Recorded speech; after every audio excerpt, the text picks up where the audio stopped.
Can we trust the New Testament as a reliable document? Many skeptics say no, and that it is based on dated copies and filled with errors. But what does the evidence say? Christians for centuries have pointed to the evidence that we can trust the New Testament is reliable to what it originally said. So what evidence can we offer? Well, when it comes to an ancient document, the more manuscripts we have, the better. That way there is more to cross-check for accuracy and identify changes that may have happened through the process known as textual criticism. So we would obviously want more to compare with so we can get back to the original. So what do we have of the New Testament? Of the original language of the New Testament, we've over 5,800 Greek manuscripts. In Latin, we've over 10,000 manuscripts. In various other languages, we have between 5,000 and 10,000 manuscripts. So we have an extremely wide variety of New Testament manuscripts from across the ancient world we can study and compare. And with more manuscripts, the more accurate we will be at reconstructing the original through textual criticism. But even if we didn't have any manuscripts, we would still have the entire New Testament preserved in the writings of the Church Fathers. It is estimated there are over 1 million New Testament quotes in the Church Fathers alone. If there was a large amount of intentional or accidental corruption of the text, then it would be easy to trace by comparing manuscripts of different regions. There was never a time when any one man or group of men had control over the text of the New Testament. There was never a Christian Uthman.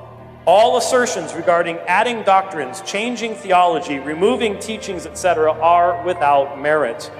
The Christian church was a persecuted minority without power to enforce a uniform textual transmission, as in Islam. This is far more than any other ancient document. The second most widely attested would be Homer's Iliad, with only 1,757 copies, and then Suetonius with around 200 copies. So if one is still skeptical of the New Testament after knowing of how widely attested it is, then they should be even more skeptical of other ancient works. As scholar Dan Wallace says, they have never thought about this other ancient literature and reflecting on what that would be like. If I'm going to be skeptical about the New Testament and I apply that skepticism to other ancient Greco-Roman literature, guess what? We immediately go back into the Dark Ages.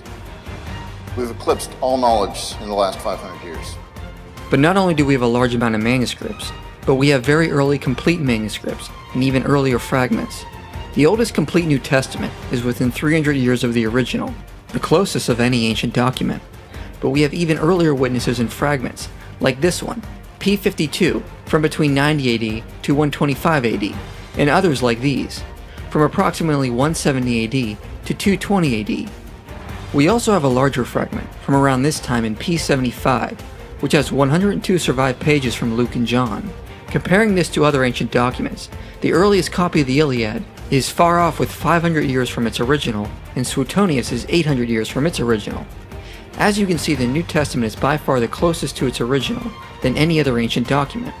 So if we are to be skeptical of the New Testament, then we should be even more skeptical of other ancient literature.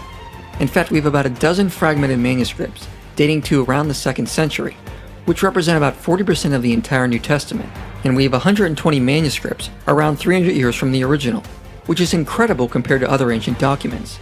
But despite this, some scholars still argue the New Testament copies are too late and full of errors. The leading critic Bart Ehrman says, "Not only do we not have the originals, we don't have the first copies of the originals. We don't even have copies of the original, or copies of the originals. What we have are copies made later, much later, and these copies all differ from one another in many thousands of places." Well, this seems like an odd thing to say, given the evidence we just discussed. So let's divide his objection into two parts and deal with each appropriately. The first is that our earliest manuscripts are extremely far off from the originals, not even copies of the originals. Well, this doesn't make sense, considering our earliest fragment is within 70 years or less of the original, and several larger fragments are around 150 years from the original. So why would these not be first or second generation copies of the originals? A papyrus manuscript in public use will last on average for more than 100 years. There is also no reason to assume the originals are first generation copies, or copied once and thrown away or lost. In fact, Ehrman even acknowledges that a manuscript can likely be a direct copy of one from 100 years prior to it. Every time somebody translates the Bible, they don't say, well, I've got to take this manuscript that I translated from and destroy that now. That's stupid. We don't do that. It's never been done in the history of the church. There is no reason to assume the originals were just copied once and forgotten, or that scribes only had one copy to pull from. In fact, early church father Tertullian even seems to suggest the originals were still around when he was writing at the end of the 2nd century. Come now, you who would indulge a better curiosity, if you would apply it to the business of your salvation, run over to the apostolic churches, in which the very thrones of the apostles are still preeminent in their places, in which their own authentic writings are read. The Latin word for authentic normally refers to original documents, so it appears Tertullian is saying the originals were still in the churches to that day. He specifically refers to the letters of Corinthians, Philippians, Thessalonians, Ephesians, and Romans, and urges readers to visit these places to see the authentic writings for themselves. Even if Tertullian didn't mean the original scrolls the apostles wrote on, his testimony still tells us the Christians in his days were concerned with having accurate writings, and they were not discarding their copies as valueless, as skeptics suggest. And it's reasonable to suggest that if the manuscripts were read often, they were also copied often. And in fact, the amount of manuscripts we have today obviously suggests that. Ehrman's reasoning seems to imply New Testament copying was like a game of telephone, where a 4th century copy is a copy from one from a 3rd century, which in turn is a copy of one from the 2nd century, which is a copy of one from the 1st century, which was a copy of the original. But there is no reason to suggest the originals or the first copies were simply lost after they were copied once. Scribes could always go back to the earliest copies of their day that had survived and simply copy that. St. Irenaeus even testifies he had access to some of the earliest copies of the Book of Revelations, suggesting early copies were being preserved for accuracy and transmission. And the testimony of early church fathers indicates how sacred they considered these documents, so they were not carelessly being copied, but being held in high regard to preserve the faith passed down from the apostles. In fact, scholars Darrell Bach and Dan Wallace note the earliest manuscripts we have probably go back to around 100 AD. Two of the oldest manuscripts we have, Papyrus 75 or P75 and Codex Vaticanus or B, have an exceptionally strong agreement, and they are among the most accurate manuscripts that exist today. P75 is about 125 years older than B, yet it is not an ancestor of B. Instead, B was copied from an earlier manuscript of P75. See the detailed work of C.L. Porter. The combination of these two manuscripts in a particular reading must surely go back to the very beginning of the 2nd century. So the idea that our copies are far too late doesn't stand up to evidence, and textual criticism demonstrates we are not too far off from the originals.